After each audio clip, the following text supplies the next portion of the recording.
수진아, 어디 있니? 할머니 목소리 좀 들어봐. 저는 좁은 골목길을 헤매고 있었습니다. 낡은 한옥 담벼락이 저를 가로막고 미끄러운 돌계단에 발이 걸렸지만 멈출 수 없었어요. 손녀의 이름을 부르며 한옥마을 구석구석을 뒤졌습니다.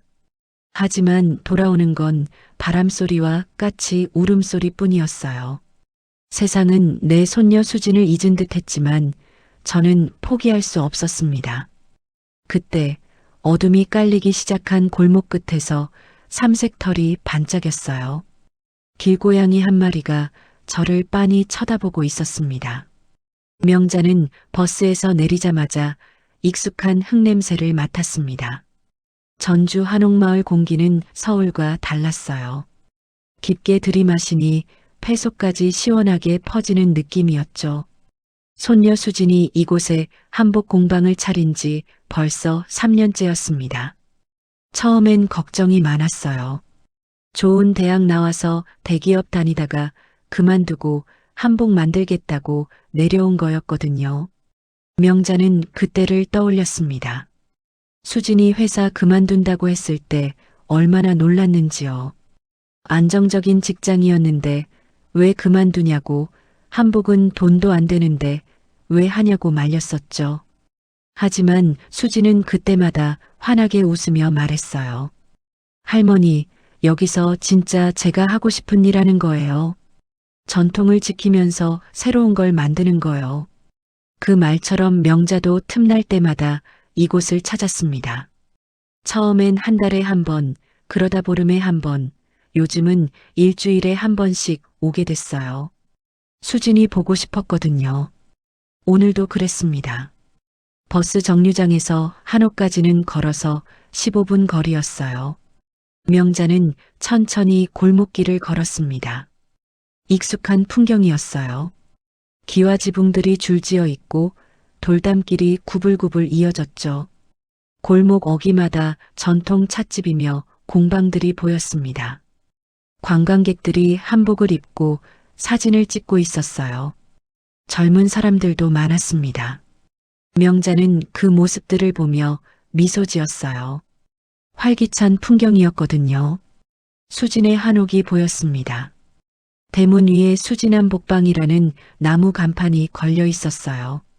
수진이 직접 글씨를 썼다고 자랑하던 간판이었죠. 명자는 대문을 두드렸습니다.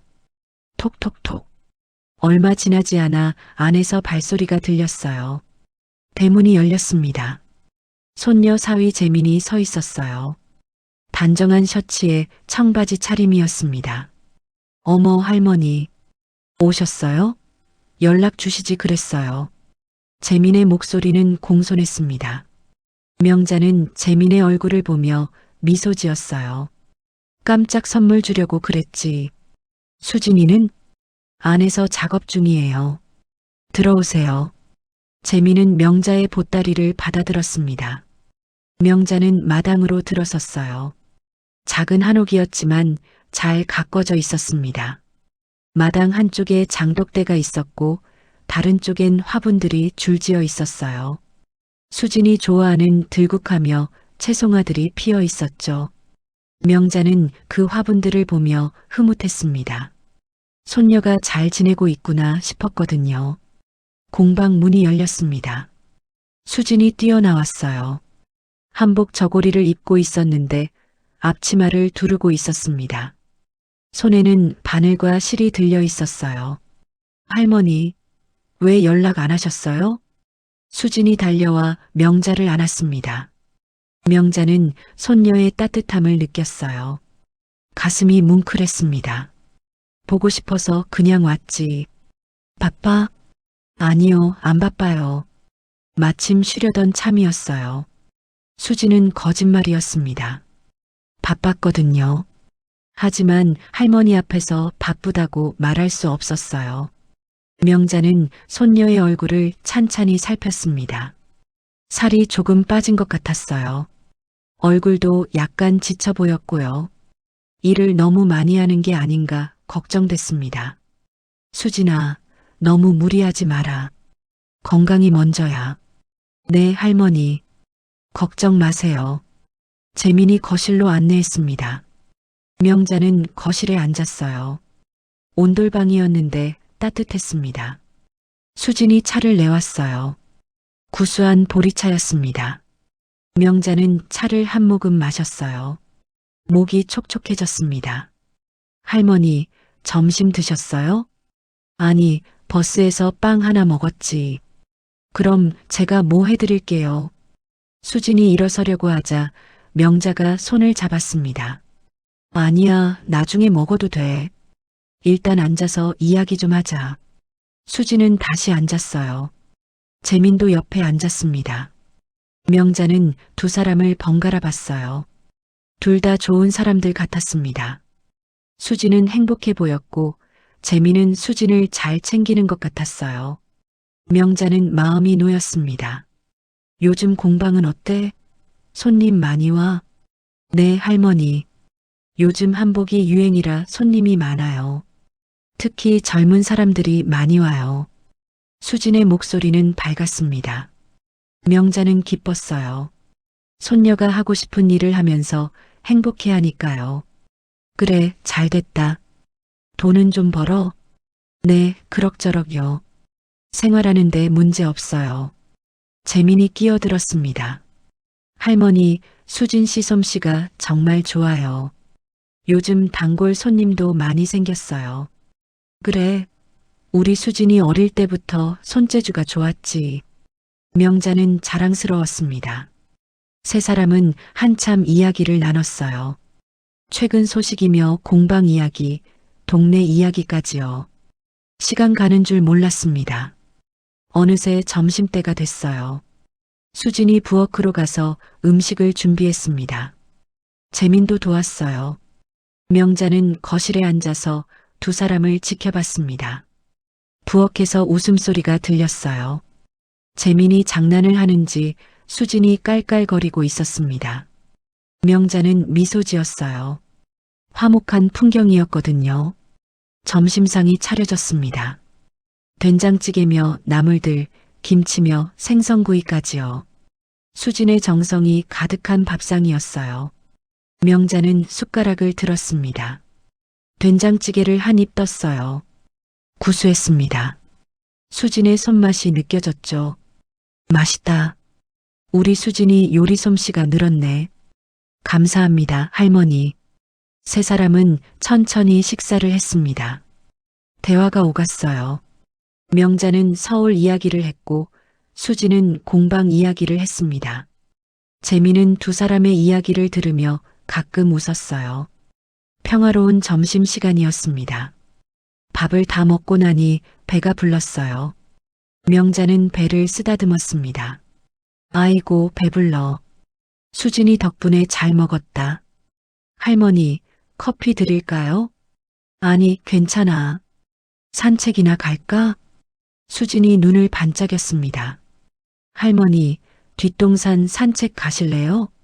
우리 증조할아버지 계시던 곳이요. 증조할아버지의 묘소말이었어요. 한옥마을 뒤편 야산 중턱에 있었죠. 거기 한번 가보시죠.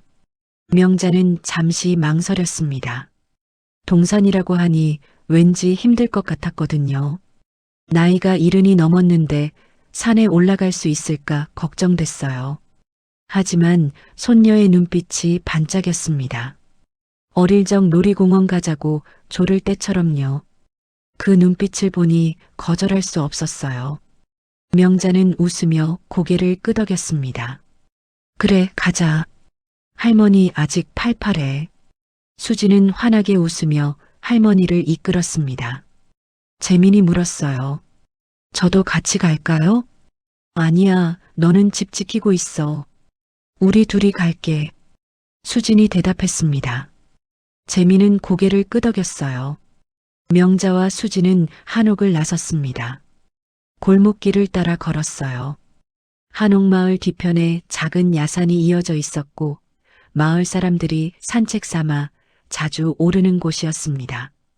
입구에 마을 산책로라는 작은 표지판이 있었어요.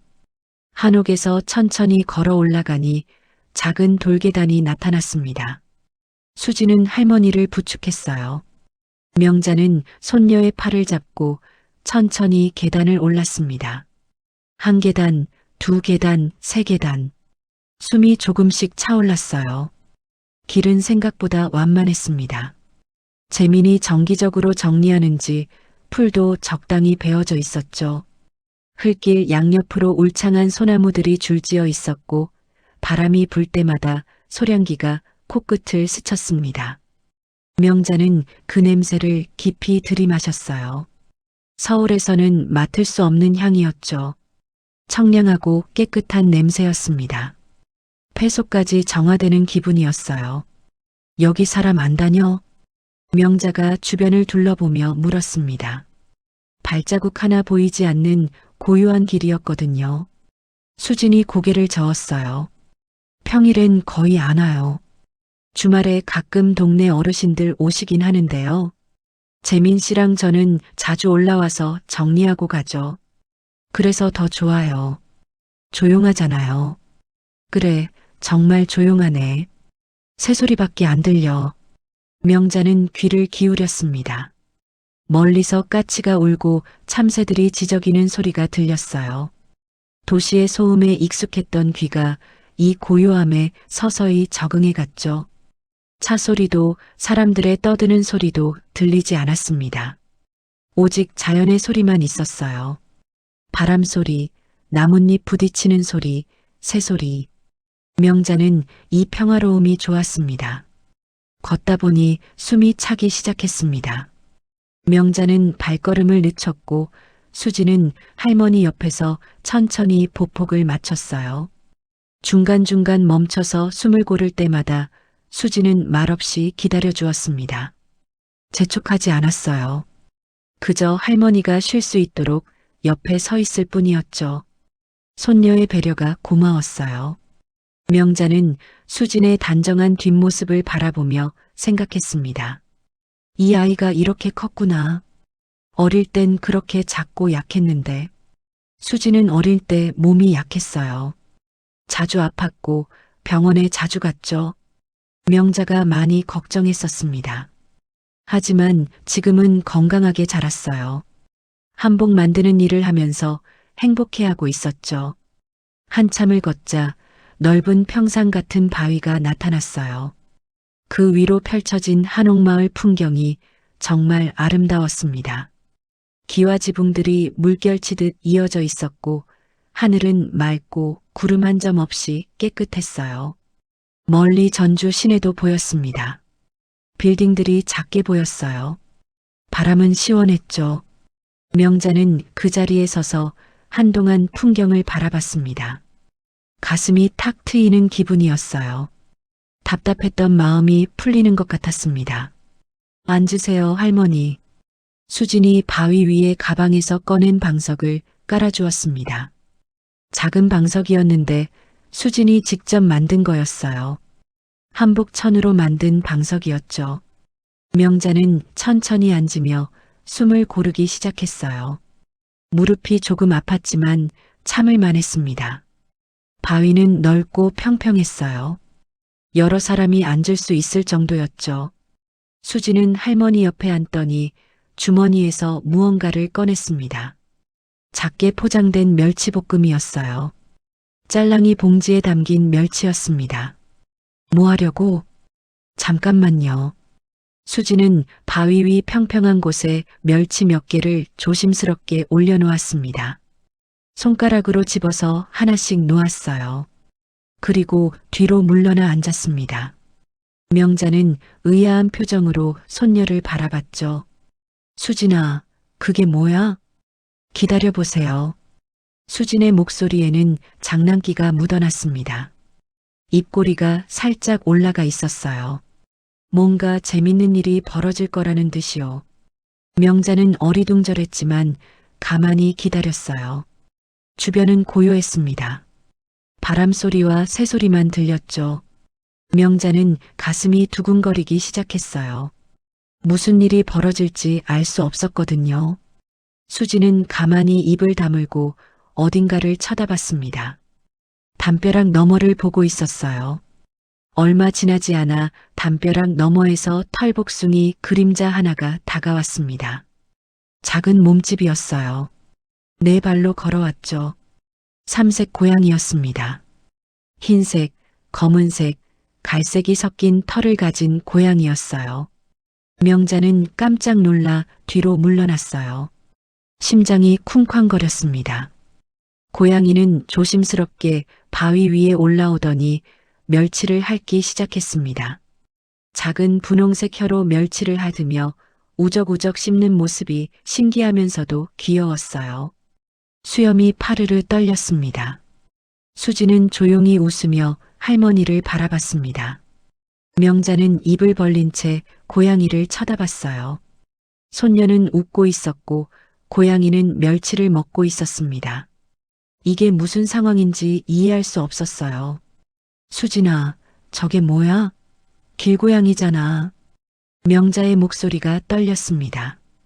길고양이는 예로부터 복을 가져온다고 들었거든요. 특히 삼색 고양이는 더욱 길조라고요. 할머니 세대 사람들은 다 그렇게 알고 있었습니다. 하지만 길고양이가 이렇게 가까이 오는 건 처음 봤어요. 그런데 손녀는 태연하게 웃고 있었습니다. 할머니, 맞아요. 복 가져다 주는 고양이래요. 삼색 고양이 키우면 집안에 좋은 일 생긴대요.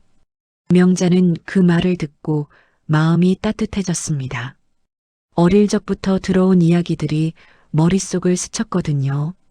삼색 고양이는 부자 되게 해준다는 말, 애군을 막아준다는 말, 그런 것들이요.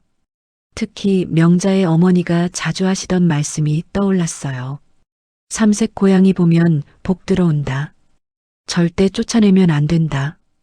어머니는 그 말씀을 입버릇처럼 하셨죠. 고양이는 멸치를 다 먹고 나서도 바위 위에 그대로 머물렀어요. 꼬리를 살랑살랑 흔들며 명자와 수진을 번갈아 쳐다봤죠. 눈동자가 또렷했습니다. 노란색 눈이었어요. 마치 사람을 관찰하는 것처럼요.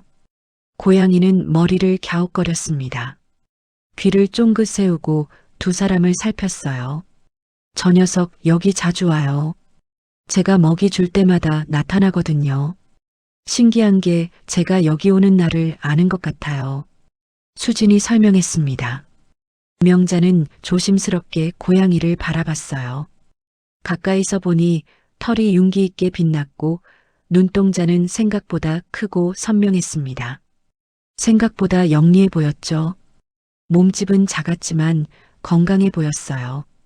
야생 고양이치곤 깨끗한 편이었습니다. 수진이 주머니에서 멸치를 하나 더 꺼내 손바닥 위에 올려놓았습니다. 그리고 천천히 팔을 뻗었어요. 고양이는 잠시 망설이더니 수진의 손으로 다가왔습니다. 조심스럽게 한 발 한 발 걸었어요. 수진의 손에 코를 대고 냄새를 맡았습니다. 그러더니 입으로 멸치를 물고는 다시 바위 위로 뛰어갔죠. 날쌘 동작이었어요. 그리고 그 자리에서 멸치를 우적우적 씹어 먹었습니다. 할머니, 신기하죠?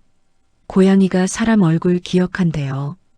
자기한테 잘해준 사람 알아본대요. 정말? 네. 그래서 저도 처음엔 신기해서 계속 먹이를 줬어요. 이제는 제 얼굴 보면 알아요. 명자는 놀라운 표정으로 고양이를 다시 봤습니다. 고양이는 여전히 바위 위에 앉아 있었어요. 꼬리를 감고 앉더니 명자를 빤히 바라보고 있었죠. 노란 눈동자가 반짝였습니다. 명자는 가슴이 두근거렸습니다. 무서운 게 아니었어요. 이상하게도 따뜻한 느낌이 들었거든요. 고양이의 눈빛이 차갑지 않았어요. 오히려 온화했습니다. 저 녀석이 할머니도 기억할까요? 수진이 웃으며 물었습니다. 명자는 대답 대신 작게 웃었어요. 고양이는 명자 쪽으로 한 발짝 가까이 왔습니다. 꼬리를 세운 채 조심스럽게요. 명자는 숨을 죽였습니다. 고양이가 코앞까지 다가왔거든요. 고양이는 멈춰 섰어요. 그리고 명자를 한참 쳐다봤습니다. 눈을 깜빡이며요. 야옹. 작게 울고는 다시 뒤로 물러났습니다. 명자는 심장이 빠르게 뛰는 걸 느꼈어요. 두려움이 아니었습니다. 묘한 친근함이 마치 오래전부터 알던 존재를 만난 것 같은 기분이었어요. 고양이의 눈동자를 보고 있자니 이상한 생각이 들었습니다. 이 녀석 나를 알아보는 걸까? 명자는 자신도 모르게 손을 조금 내밀었어요. 천천히 조심스럽게요. 고양이는 고개를 갸웃거리며 명자의 손을 바라봤습니다. 공격하지 않았어요. 도망가지도 않았죠.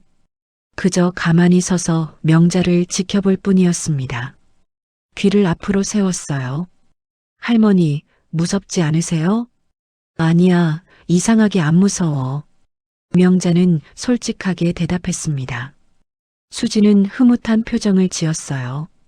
저 녀석한테 이름 지어줄까요? 복이 어때요? 삼색 고양이니까 복 많이 가져다 줄 것 같아요. 복이라. 명자는 고양이를 다시 봤습니다. 고양이는 여전히 그 자리에 앉아 명자를 응시하고 있었어요. 꼬리를 천천히 흔들고 있었습니다. 명자는 작게 고개를 끄덕였습니다. 그래, 복이. 좋은 이름이네. 명자의 목소리는 부드러워졌습니다. 처음 고양이를 봤을 때 놀람은 이제 온데간데 없었어요. 대신 따뜻한 감정이 가슴을 채웠죠. 수지는 기쁜 듯 웃었습니다. 고양이는 마치 그 말을 알아듣기라도 한 듯 꼬리를 살랑살랑 흔들며 빙글빙글 제자리를 돌았어요.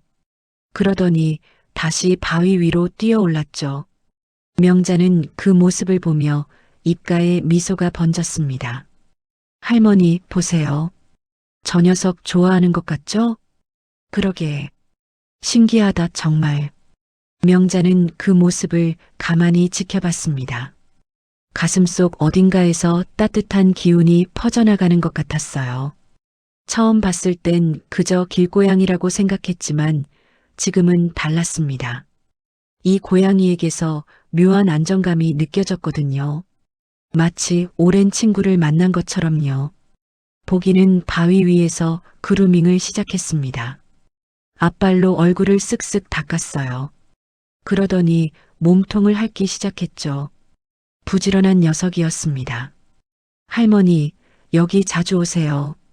보기도 할머니 기억할 거예요. 수진의 말에 명자는 웃으며 고개를 끄덕였습니다. 바람이 불어왔어요. 나뭇잎이 바스락거리는 소리와 함께 고양이의 작은 울음소리가 들렸습니다. 야옹. 명자는 그 소리가 참 평화롭게 들렸어요. 오히려 마음이 편안해졌죠. 한참을 그렇게 앉아 있었습니다. 보기는 계속 바위 위에 머물렀어요. 가끔 꼬리를 흔들거나 그루밍을 하며 주변을 살폈지만 멀리 가지는 않았습니다. 마치 두 사람을 지키는 것처럼요. 햇살이 보기의 삼색 털을 비추자 은은한 광택이 났어요. 명자는 그 모습을 넋 놓고 바라봤습니다. 명자는 그 모습을 보며 생각했어요. 이 녀석 정말 똑똑하구나. 수진이 말이 맞았어. 바람이 또 한 번 불어왔습니다. 명자의 머리카락이 날렸고 보기의 털도 살짝 흔들렸어요. 그 순간이 참 평화로웠습니다. 명자는 오랜만에 마음이 편안해지는 걸 느꼈죠. 서울에서의 복잡한 생각들, 걱정들, 그런 것들이 다 사라지는 기분이었어요. 이 순간만큼은 아무 걱정 없이 그저 평화로웠습니다. 수진이 일어서며 손을 털었습니다. 할머니, 슬슬 내려갈까요? 해 떨어지기 전에 가야 해요. 명자도 천천히 일어났습니다. 무릎이 조금 뻐근했지만 기분은 좋았어요. 보기는 여전히 바위 위에 앉아 두 사람을 바라보고 있었습니다. 보가, 우리 간다. 수진이 손을 흔들자 보기가 꼬리를 높이 들었습니다. 그리고 훌쩍 뛰어내려 숲속으로 사라졌어요. 명자는 보기가 사라진 방향을 한참 바라봤습니다. 할머니 가요. 수진의 부름에 명자는 고개를 돌렸습니다. 그리고 천천히 손녀를 따라 산을 내려가기 시작했어요. 발걸음이 가벼웠습니다. 오늘 하루가 참 좋았거든요. 내려가는 길, 명자는 문득 뒤를 돌아봤습니다. 멀리 담벼락 위에 삼색점 하나가 보였어요. 복이었습니다. 아직도 그곳에서 이쪽을 바라보고 있었죠. 명자는 작게 손을 흔들었습니다. 복이는 꼬리를 한번 흔들더니 다시 담벼락에 앉았어요. 명자는 웃음이 났습니다. 정말 신기한 녀석이었어요. 집으로 돌아오는 길, 수진이 할머니 손을 잡으며 말했습니다. 할머니, 오늘 재밌으셨죠? 그래, 좋았어. 복이 덕분에.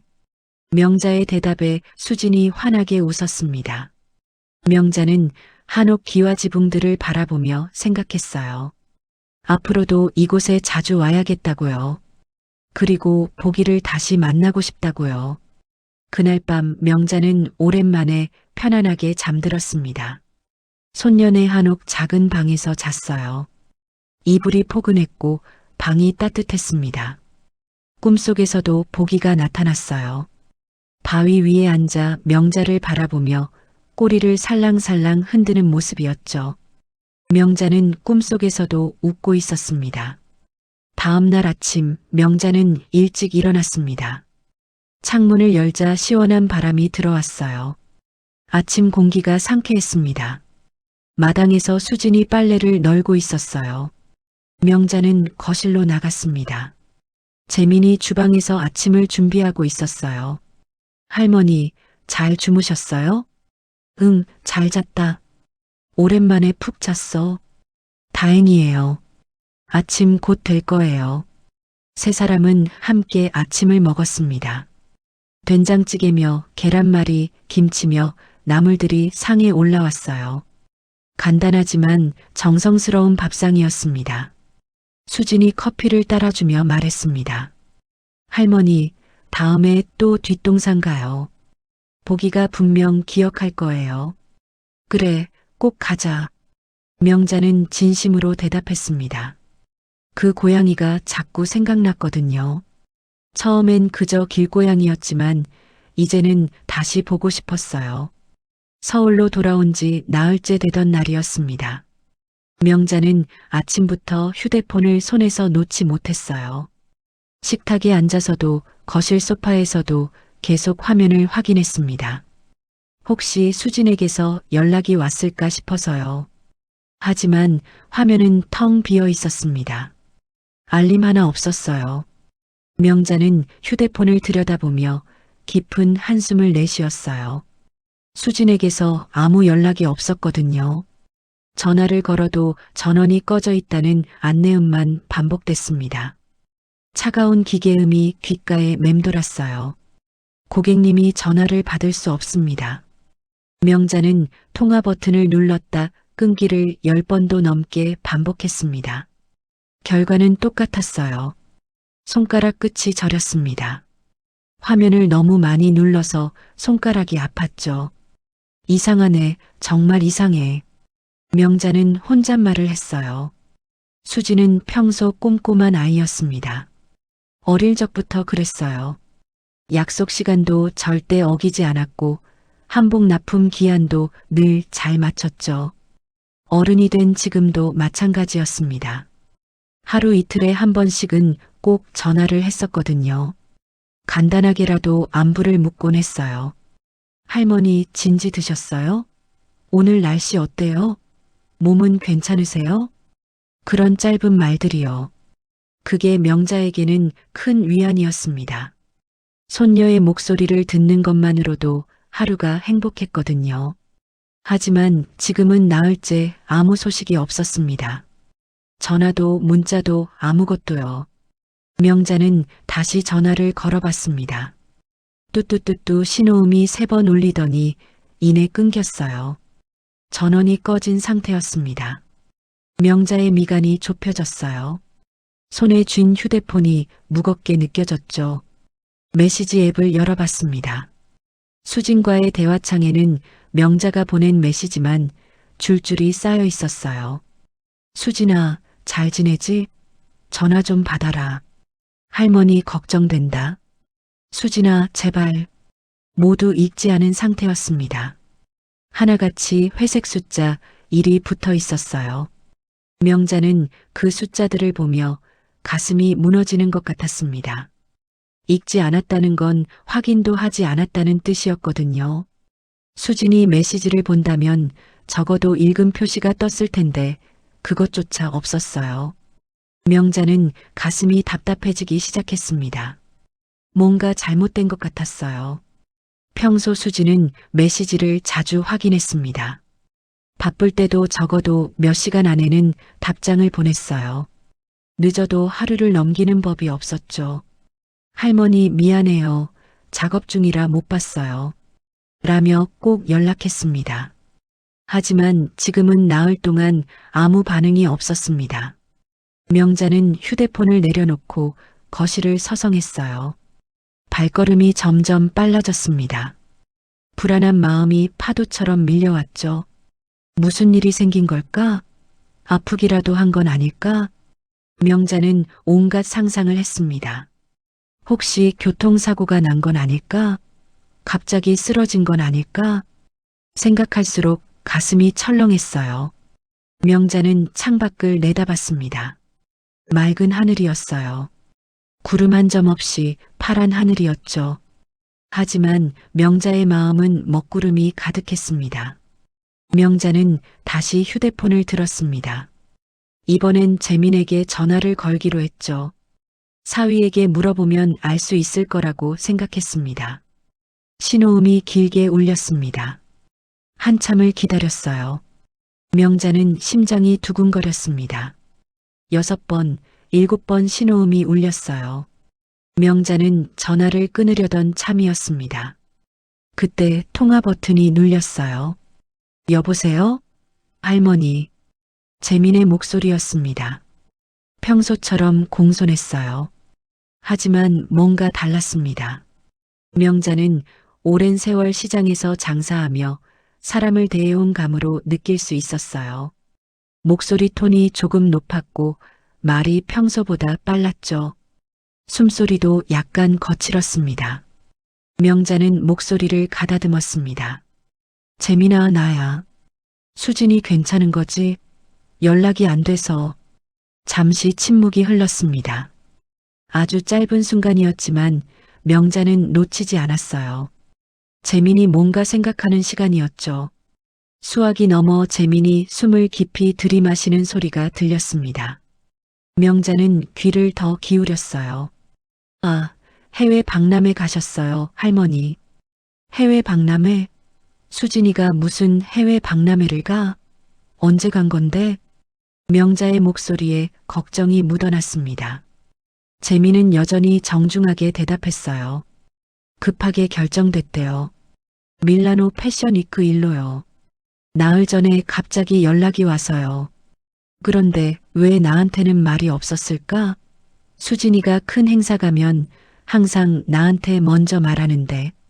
명자의 말에 재민이 또 한 번 멈칫했습니다. 명자는 귀를 기울였어요. 재민이 뭔가 말을 고르는 게 느껴졌습니다. 그게 너무 급하게 가는 바람에요. 짐 싸느라 정신 없었나 봐요. 재민의 말은 매끄러웠습니다. 하지만 명자는 느꼈어요. 뭔가 준비된 대답 같았거든요. 너무 자연스럽게 말하려고 애쓰는 것처럼 들렸죠. 거짓말하는 사람들이 다 그렇듯이요. 어디로 간 건데? 언제 돌아와? 밀라노요. 일주일 정도 걸린다고 했어요. 밀라노? 그런데 전화는 왜 안 받아? 명자가 다그치듯 물었습니다. 재민의 목소리가 살짝 높아졌어요. 박람회 준비가 많아서 그런가 봐요. 저도 연락이 잘 안 되더라고요. 할머니, 걱정 마세요. 바쁘시니까 그럴 거예요. 수진이가 그렇게 연락 안 하는 애가 아닌데. 할머니, 출장 중에는 원래 바쁘잖아요. 조금만 기다려보세요. 곧 연락 올 거예요.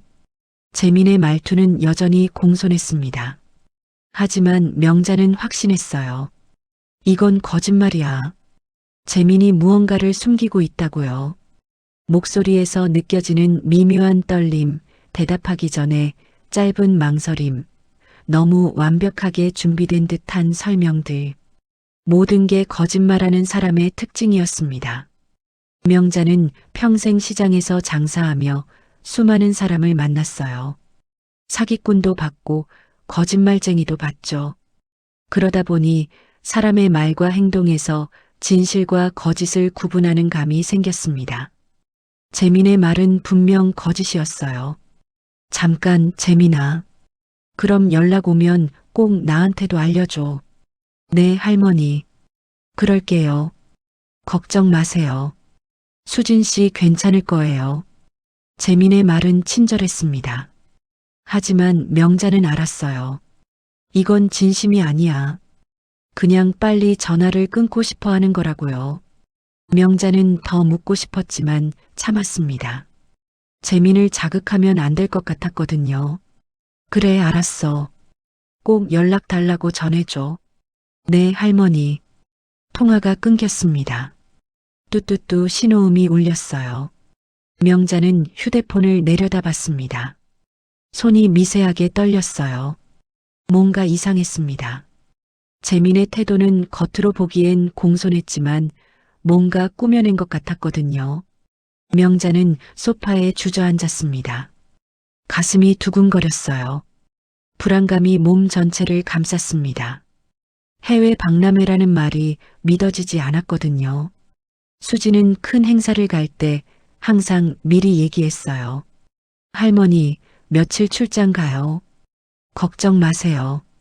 라고요. 그리고 출장지에서도 꼭 연락했습니다. 호텔에 도착하면 문자라도 보냈어요. 잘 도착했어요. 라고요. 그런데 이번엔 아무 말도 없었습니다. 사전 예고도 출장 중 연락도 전혀 없었어요. 이건 말이 안 돼. 명자는 머리를 감싸쥐었습니다. 생각이 복잡했어요. 뭔가 큰 잘못이 벌어지고 있다는 느낌이 점점 강해졌습니다. 무언가 잘못됐어. 명자는 확신했습니다. 본능적으로 느껴졌거든요. 수진에게 무슨 일이 생긴 게 분명했어요. 명자는 다시 일어나 휴대폰을 들었습니다. 수진에게 전화를 걸었어요. 역시나 전원이 꺼져 있었습니다. 명자는 거실을 또다시 서성이기 시작했습니다. 머릿속이 복잡했어요. 어떻게 해야 할지 갈피를 잡을 수 없었죠. 혹시 수진이 공방에 전화해 볼까? 아니면 경찰에 신고할까? 생각이 꼬리에 꼬리를 물었습니다. 창밖을 내다봤습니다. 해가 지고 있었어요. 하늘이 붉게 물들었습니다. 명자는 그 풍경을 멍하니 바라봤어요. 가슴 한쪽이 시렸습니다. 수진아, 너 어디 있니? 명자는 두 손으로 얼굴을 감쌌어요. 깊게 숨을 들이마셨습니다. 진정해야 했습니다. 침착하게 생각해야 했어요. 명자는 다시 소파에 앉았습니다. 그리고 천천히 상황을 정리하기 시작했죠. 수지는 나흘째 연락이 안 됩니다. 전화도 꺼져 있고 메시지도 읽지 않았어요. 재민은 해외 출장 갔다고 하지만 어디로 갔는지 명확히 알려주지 않았습니다. 게다가 태도가 이상했어요. 뭔가 숨기는 것 같았죠. 명자는 손가락으로 무릎을 두드렸습니다. 생각에 잠겼어요. 전주에 갔을 때까지만 해도 수지는 멀쩡했습니다. 밝게 웃었고 보기 이야기를 하며 즐거워했어요. 그런데 서울로 돌아온 뒤부터 연락이 끊겼습니다. 전주에서 무슨 일이 있었던 걸까? 명자는 기억을 더듬었습니다. 특별한 일은 없었어요. 수진과 뒷동산에 갔고 보기를 만났죠. 한옥으로 돌아와서 저녁을 먹었습니다. 재민도 함께였어요. 그때 재민의 표정이 조금 굳어 있었던 것 같기도 했습니다. 저녁 먹으면서 재민이 말이 별로 없었어요. 평소엔 말도 많고 농담도 잘하는데 그날은 조용했죠. 하지만 명자는 그때 별로 신경 쓰지 않았습니다. 피곤한가 보다 했거든요.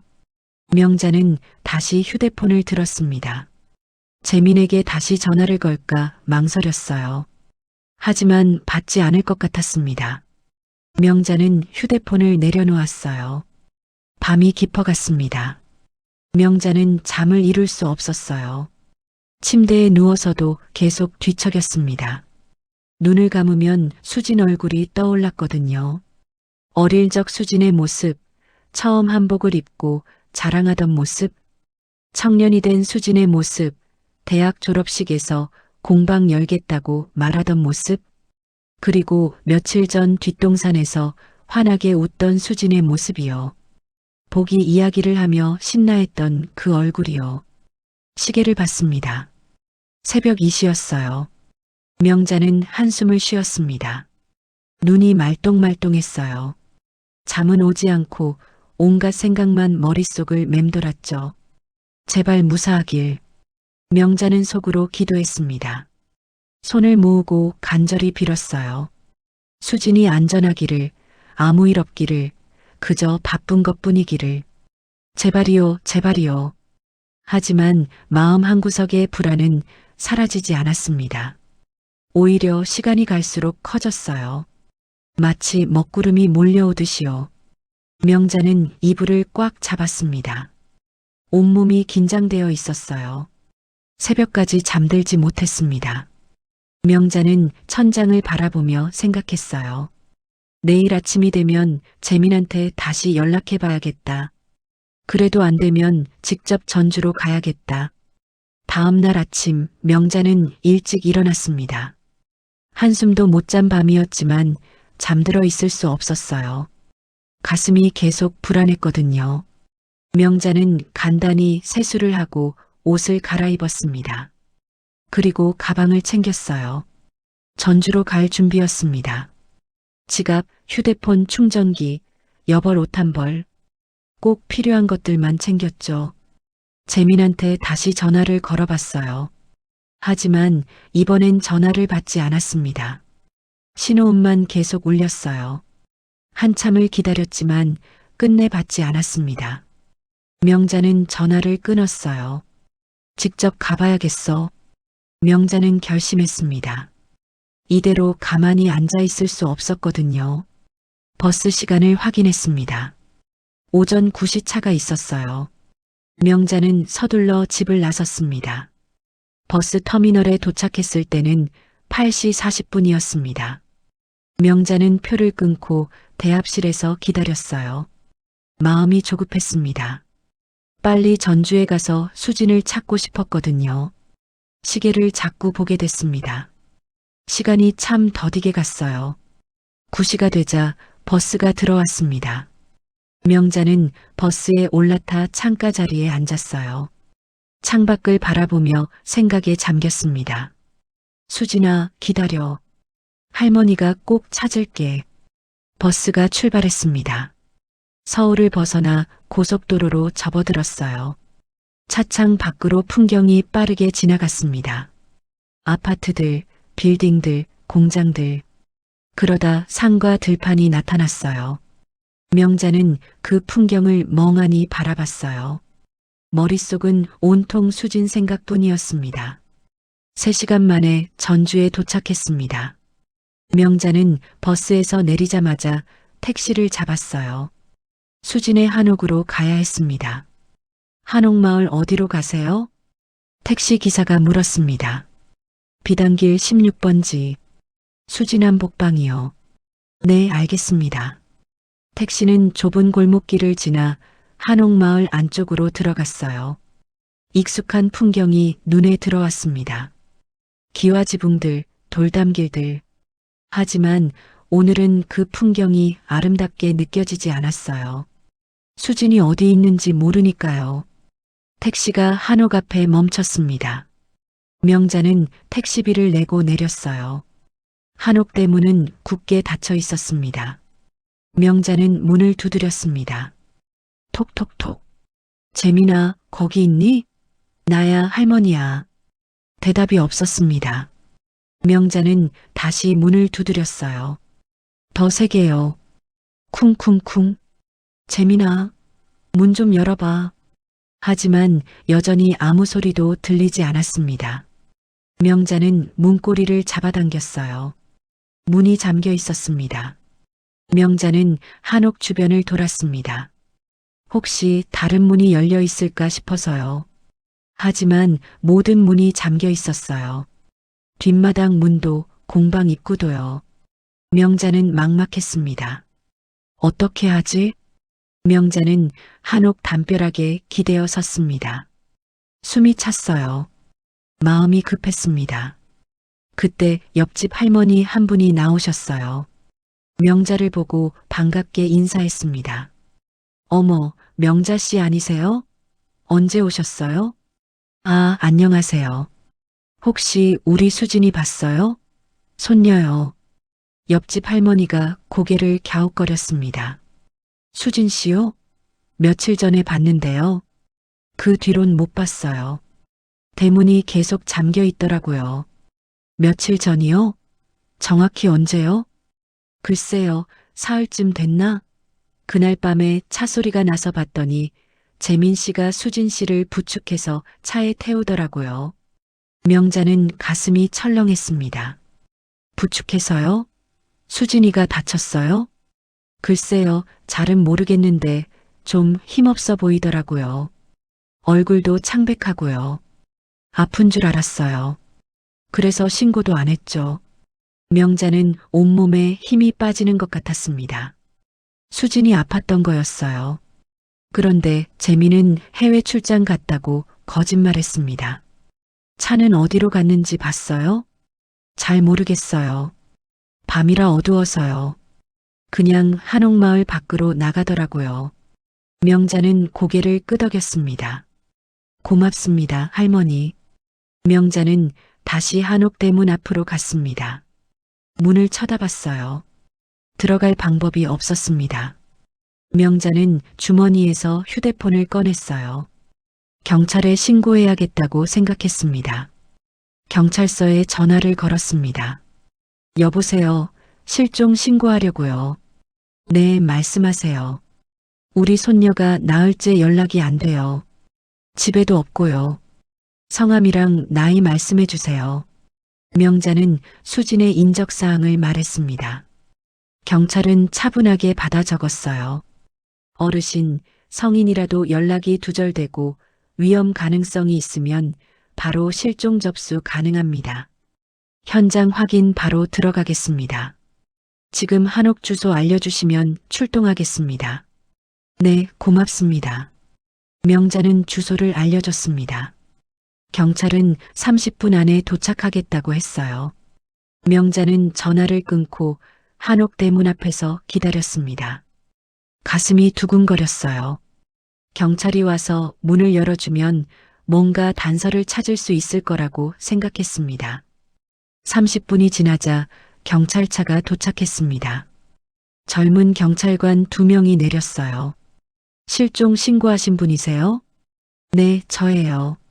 명자가 대답했습니다. 경찰관들이 한옥을 둘러봤어요. 여기 사시는 분이 누구세요?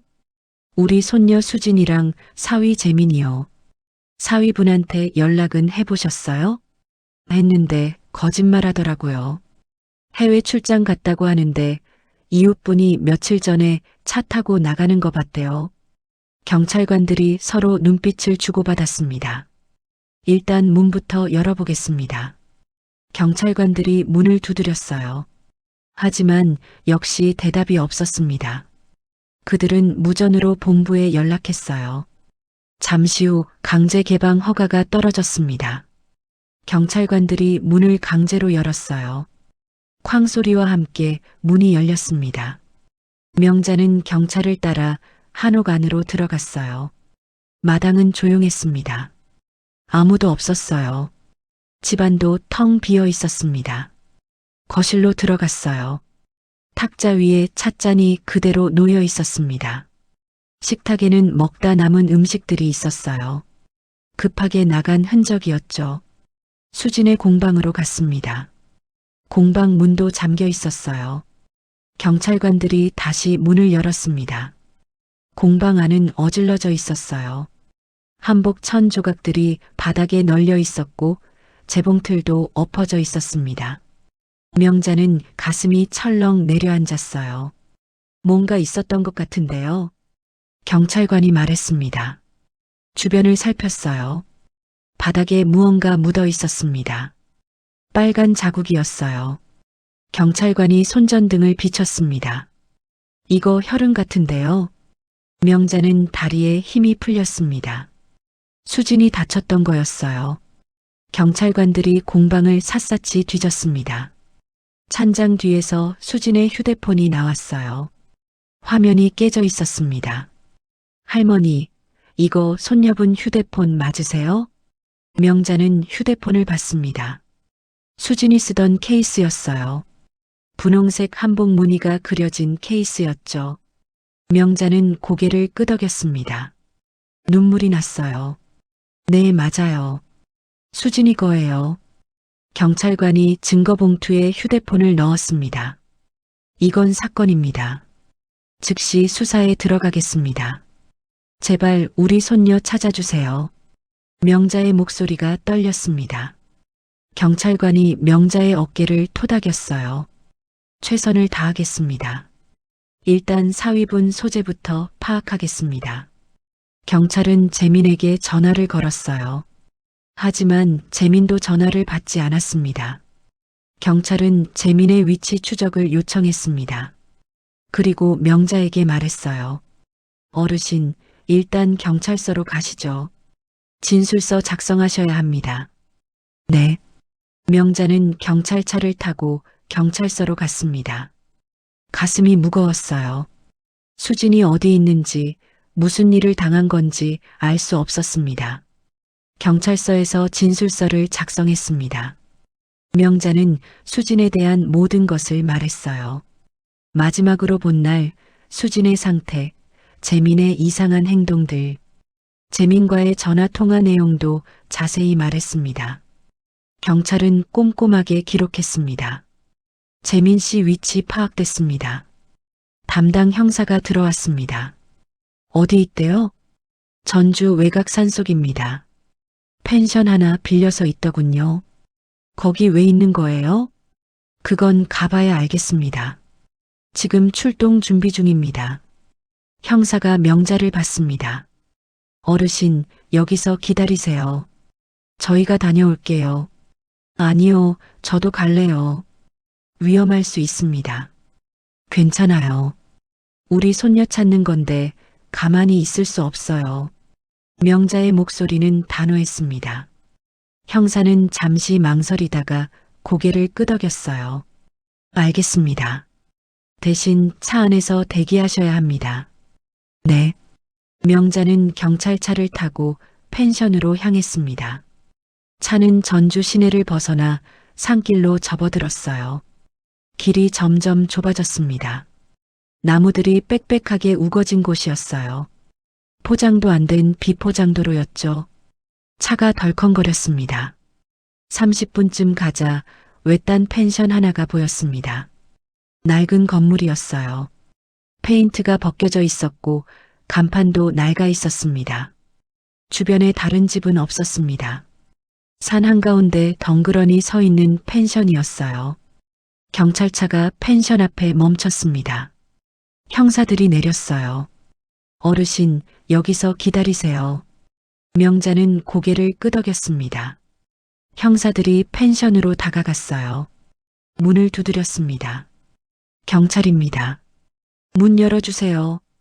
잠시 후 문이 열렸습니다. 재민이 나왔어요. 얼굴이 창백했습니다. 수염이 덥수룩했고 눈이 충혈돼 있었어요. 무슨 일이세요? 이재민 씨 맞으시죠? 부인 실종 건으로 조사하러 왔습니다. 재민의 얼굴이 굳었습니다. 부인은 해외 출장 갔는데요. 거짓말하지 마세요. 부인 휴대폰이 집에서 발견됐습니다. 혈흔도요. 재민은 말문이 막혔습니다. 형사들이 펜션 안으로 들어갔어요. 명자는 차 안에서 초조하게 지켜봤습니다. 형사들이 펜션을 수색했습니다. 1층에는 아무도 없었어요. 거실과 주방, 욕실을 다 살폈지만 비어 있었습니다. 2층으로 올라갔습니다. 방문들을 하나씩 열었어요. 첫 번째 방 비어 있었습니다. 두 번째 방도 비어 있었어요. 마지막 방 문을 열었을 때였습니다. 여기 있습니다. 형사의 외침이 들렸습니다. 명자는 차에서 뛰어내렸어요. 펜션 안으로 달려갔습니다. 2층 방으로 올라갔어요.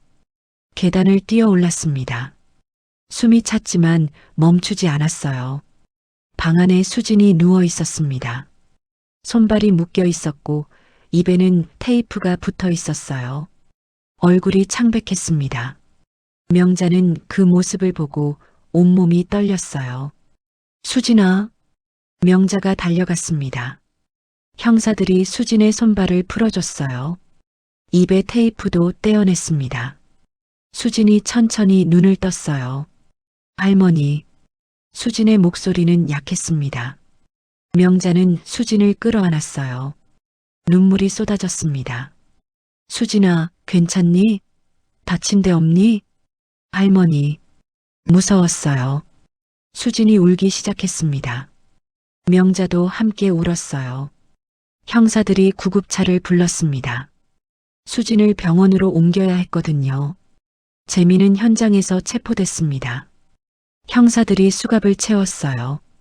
이재민 씨 감금 혐의로 체포합니다. 재민은 고개를 떨구었습니다. 아무 말도 하지 않았어요. 구급차가 도착했습니다. 구급대원들이 수진을 들것에 실었어요. 명자도 함께 구급차에 탔습니다. 수진의 손을 꼭 잡았어요. 괜찮아. 이제 괜찮아. 할머니가 있잖아. 수진은 할머니 손을 꼭 잡았습니다. 눈물을 흘리며요. 구급차는 병원으로 달렸습니다. 사이렌 소리가 울렸어요. 병원에 도착했습니다. 수진은 응급실로 실려갔어요. 의사들이 진찰을 시작했습니다. 명자는 응급실 밖에서 기다렸어요. 가슴이 두근거렸습니다. 1시간쯤 지나자 의사가 나왔습니다. 보호자분이세요? 네, 할머니예요. 환자분 상태는 괜찮습니다. 탈수 증상이 있고 약간의 타박상이 있지만 큰 문제는 없어요. 며칠 입원하시면 회복하실 겁니다. 명자는 안도의 한숨을 쉬었습니다. 고맙습니다, 선생님. 수진은 병실로 옮겨졌어요. 명자는 병실로 들어갔습니다. 수진은 침대에 누워 링거를 맞고 있었어요. 얼굴에 생기가 조금 돌았습니다. 할머니. 수진이 할머니를 봤습니다. 명자는 수진 곁에 앉았어요. 손을 꼭 잡았습니다. 수진아, 무슨 일이 있었니? 왜 재민이가? 수진은 눈물을 흘렸습니다. 천천히 말하기 시작했어요. 할머니가 서울로 돌아가신 그날 밤이었어요. 재민 씨가 갑자기 달라졌어요. 어떻게? 집에 사람들이 왔어요. 무섭게 생긴 남자들이요. 재민 씨 빚쟁이들이래요. 명자는 놀랐습니다.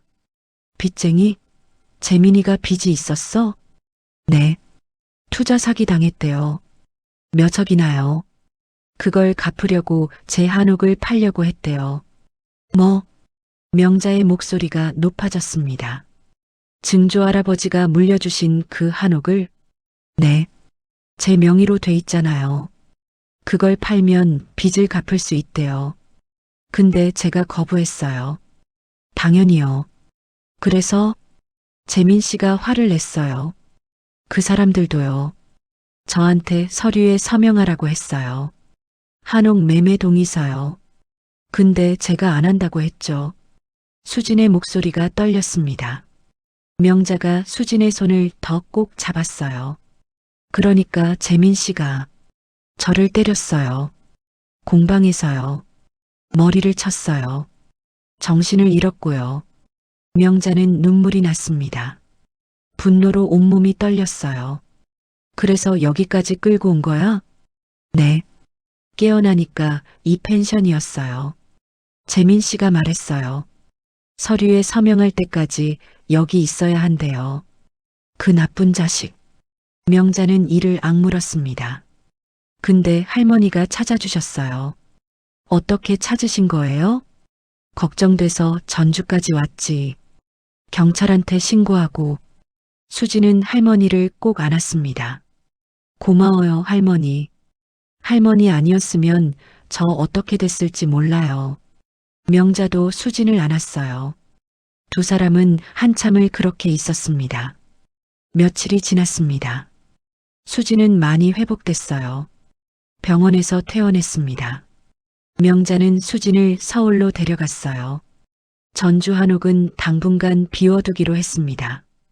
경찰 조사가 끝날 때까지요. 재민은 구속됐습니다. 감금, 폭행, 재산 강탈 미수 혐의였어요. 빚쟁이들도 함께 잡혔습니다. 재판이 시작됐어요. 명자와 수지는 법정에 갔습니다. 재민을 봤어요. 수척해져 있었습니다. 고개를 숙이고 있었죠. 재민의 변호사가 선처를 호소했지만 소용없었어요. 증거가 너무 명확했거든요. 수진의 증언, 펜션에서 발견된 흔적들, 빚쟁이들의 자백, 모든 게 재민의 죄를 증명했습니다. 재판장은 재민에게 징역 5년을 선고했어요. 빚쟁이들은 더 무거운 형을 받았습니다. 명자는 법정을 나서며 한숨을 쉬었습니다. 이제 모든 게 끝났어요. 한 달이 지났습니다. 수지는 많이 회복됐어요. 웃음도 돌아왔습니다. 명자와 함께 서울에서 지냈죠. 어느 날 수진이 말했어요. 할머니, 전주 가요. 한옥 정리하러요. 지금 가도 괜찮겠니? 네. 이제 괜찮아요. 그리고 보기도 보고 싶어요. 명자는 고개를 끄덕였습니다. 그래, 가자. 할머니도 보기 보고 싶었어.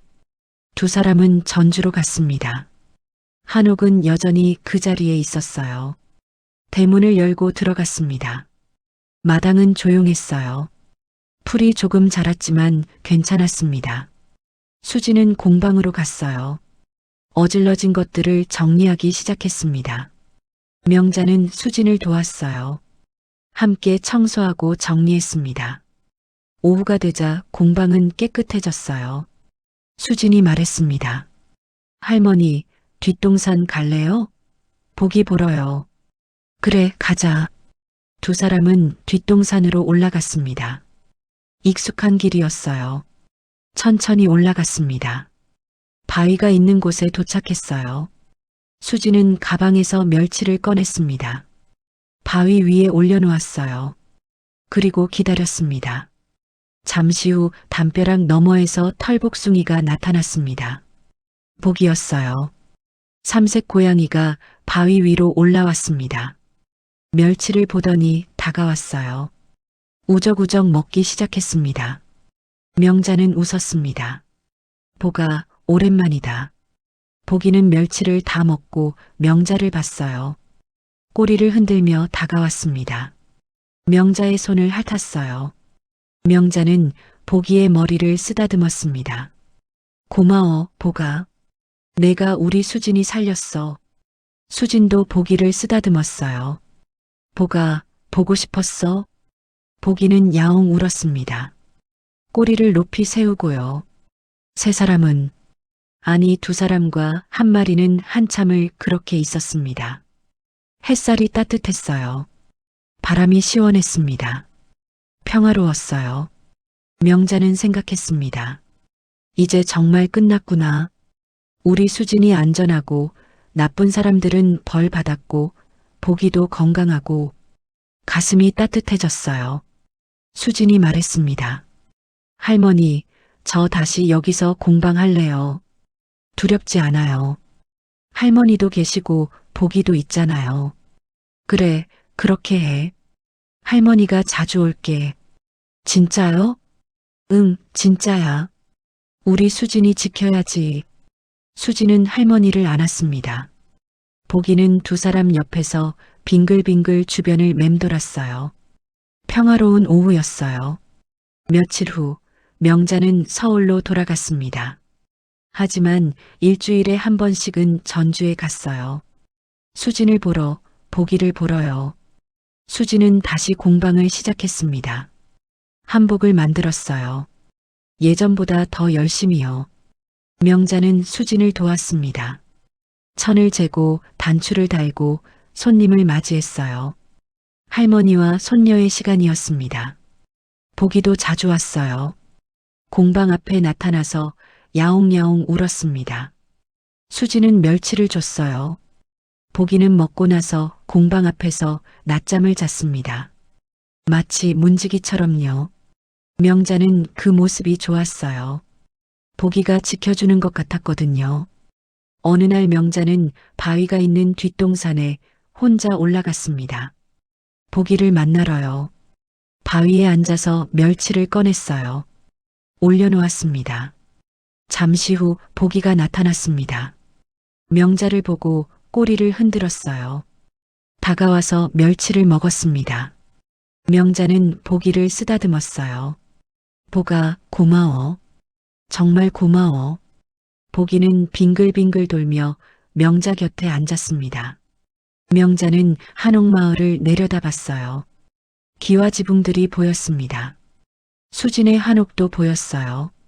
평화로워 보였습니다. 명자는 미소 지었습니다. 이제 괜찮아. 다 괜찮아. 바람이 불었어요. 보기의 털이 날렸습니다. 명자의 머리카락도요. 명자는 하늘을 봤습니다. 구름이 천천히 흘러가고 있었어요. 행복한 순간이었습니다. 시간이 흘렀습니다. 수진의 공방은 점점 유명해졌어요. 한복이 예뻐서 손님들이 많이 왔습니다. 수진은 바빠졌지만 행복했어요. 명자는 전주와 서울을 오가며 수진을 도왔습니다. 보기는 여전히 공방을 지켰어요. 어느 날 수진이 말했습니다. 할머니, 보기한테 집을 지어줄까요? 추운 겨울에 따뜻하게 지낼 수 있게요. 좋은 생각이네. 명자와 수진은 작은 고양이 집을 만들었습니다. 공방 옆에 놓았어요. 보기는 그 집을 마음에 들어 했습니다. 들어가서 낮잠을 잤어요. 명자는 그 모습을 보며 흐뭇했습니다. 겨울이 왔습니다. 눈이 내렸어요. 한옥마을은 하얗게 변했습니다. 명자는 전주에 와서 수진과 함께 눈을 치웠어요. 보기는 눈 위를 뛰어다니며 놀았습니다. 발자국을 남기며요. 명자는 웃었습니다. 보기 저거 봐, 신나 보인다. 정말요, 할머니. 두 사람은 보기를 지켜봤습니다. 행복한 겨울이었어요. 봄이 왔습니다. 꽃이 피었어요. 한옥마을은 아름다웠습니다. 명자는 수진과 함께 뒷동산에 올랐어요. 바위에 앉아서 풍경을 봤습니다. 보기도 함께였어요. 명자의 무릎에 앉아 있었습니다. 명자는 보기를 쓰다듬으며 말했습니다. 보가, 내가 우리 집 수호신이야. 정말 고마워. 보기는 야옹 울었습니다. 수진이 말했습니다. 할머니, 행복해요. 나도 행복해, 수진아. 두 사람은 웃었습니다. 햇살이 따뜻했습니다. 바람이 시원했어요. 완벽한 봄날이었습니다. 때로 우리는 겉모습만 보고 무언가를 지나칩니다. 작다고, 볼품없다고, 그저 길고양이라고 해서 외면하고 하죠. 하지만 진정한 구원은 예상치 못한 곳에서 옵니다. 세상이 하찮다고 여기는 것 안에도 빛이 있고 우리가 무시한 것들 속에도 사랑이 숨어 있습니다. 포기하지 않는 마음, 편견 너머를 보려는 용기, 그것이 기적을 만들어냅니다.